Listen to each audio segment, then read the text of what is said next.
A sudden eruption of violence has threatened to shatter a fragile ceasefire between Israel and Iran, drawing public rebuke from U.S. President Donald Trump and raising urgent questions about the prospects for regional stability. In a series of remarks to reporters on Tuesday, "Before we unpack this tense standoff further, if stories of high-stakes diplomacy move you, support our channel, hit like, subscribe, and join our community seeking truth beyond the visible world."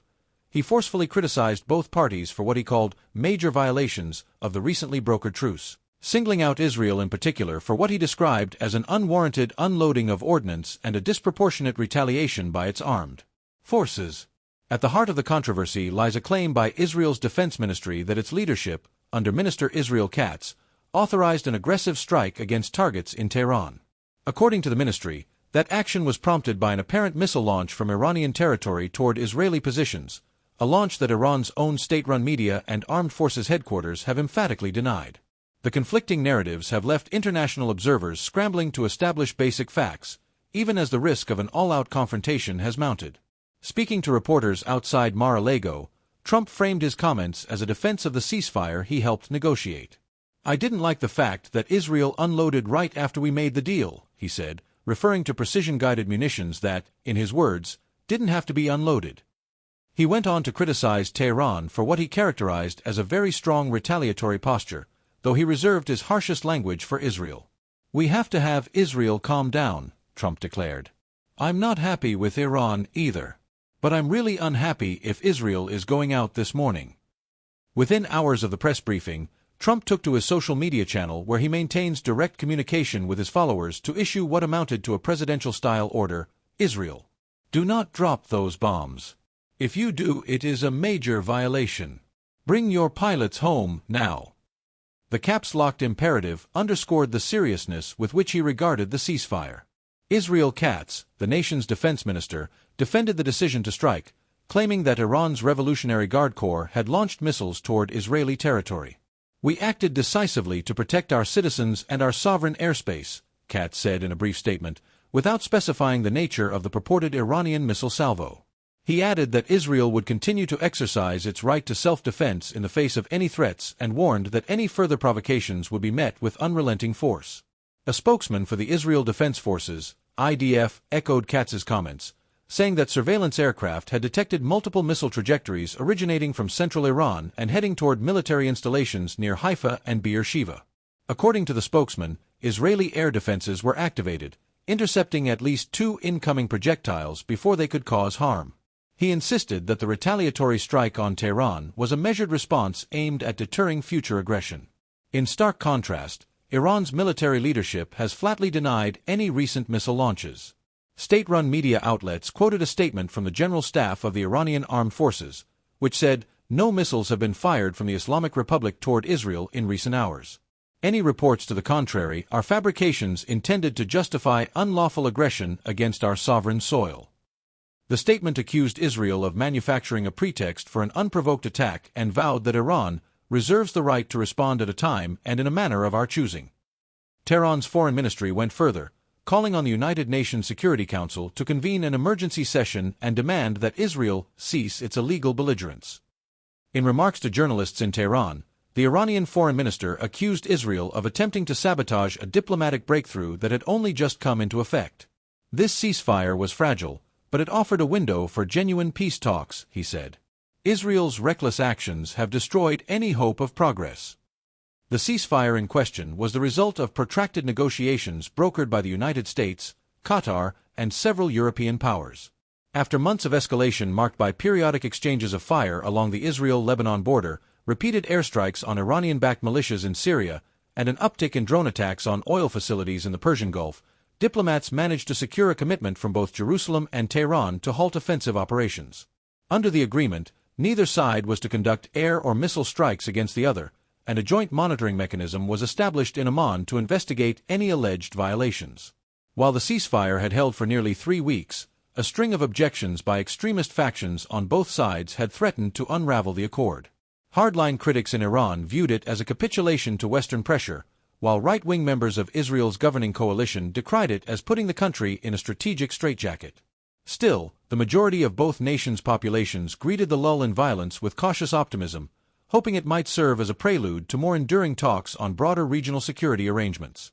In the wake of the Tuesday flare-up, ambassadors from France, Germany, and the United Kingdom issued a joint statement expressing deep concern over the reported violations.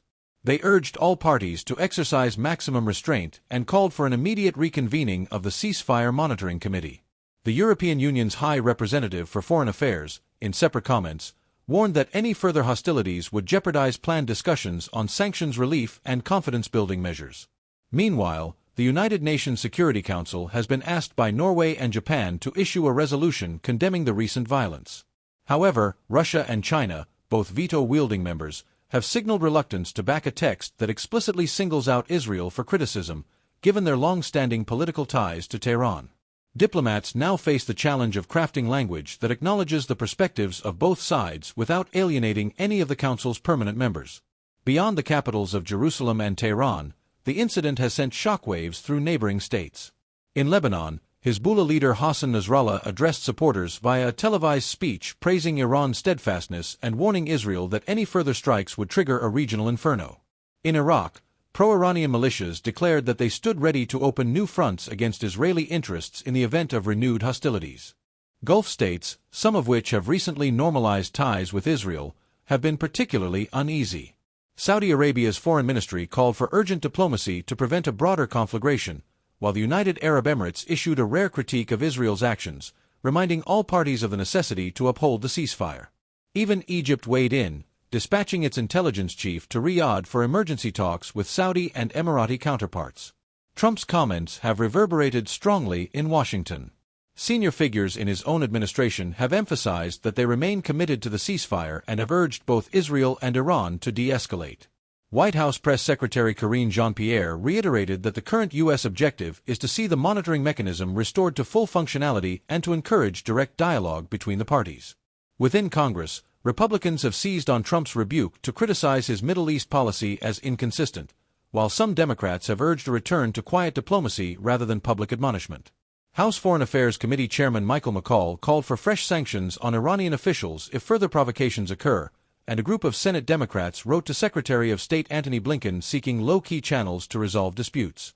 On the ground, Israeli authorities have reported several minor injuries among civilians in the northern Galilee region attributed to shrapnel from intercepted projectiles. Hospitals in Haifa have activated emergency protocols, though officials stress that the situation remains under control. In southern Iran, state media outlets have shown images of damaged military installations on the outskirts of Tehran, though casualty figures have not been released. Humanitarian organizations warn that even a brief resumption of hostilities could imperil relief efforts for Syrian and Iraqi communities already battered by protracted conflict. The International Committee of the Red Cross has called for unfettered access to border areas, while Médecins Sans Frontières has warned that populations reliant on cross-border aid deliveries may soon face shortages of food and medicine. Analysts remain divided over whether Tuesday's events represent a temporary breakdown or a terminal rupture of the ceasefire. Some point to the long history of tit-for-tat exchanges between Israel and Iran, arguing that the recent flare-up was almost inevitable given the lack of trust on both sides. Others suggest that Trump's high-profile criticism of Israel could embolden Tehran's hardliners, making it harder for moderates to justify renewed dialogue. Middle East specialist Dr. Layla Haddad of Georgetown University notes that any further military action risks a regional domino effect, drawing in proxy groups and potentially the U.S. Navy's Fifth Fleet, which patrols the Gulf. She adds that the credibility of American diplomacy is at stake. If Washington cannot enforce its own ceasefire agreement, who will trust future accords? With both Tehran and Jerusalem digging in, the immediate priority for diplomats will be to restore verification measures and restart negotiations before the conflict spirals. Quiet channels through Oman or Switzerland may provide the only viable avenue for back-channel talks. International mediators will also need to address the underlying grievances that have fueled the bloodshed: missile proliferation in the Gulf, Iranian support for armed groups in Syria and Lebanon, and Israel's concerns over Iran's nuclear ambitions. For now, the region hangs in the balance.